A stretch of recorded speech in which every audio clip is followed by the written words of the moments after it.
The aftermath of flooding is something many folks dealing with right now. Some are still waiting for the waters to recede. It seems like it's a long wait. ABC Action News reporter Heather Lee shows us what to look for when replacing things and also the questions that you should be asking your contractor.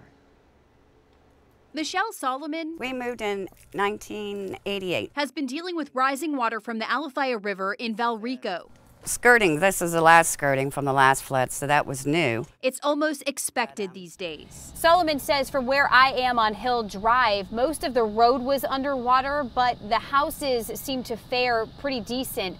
But when I get down to Williams Boulevard, she says most of those houses were underwater. She says even though the water didn't make it into her house, the flooring is starting to show signs of damage. See how soft it is? And it's starting to get this ripple along it.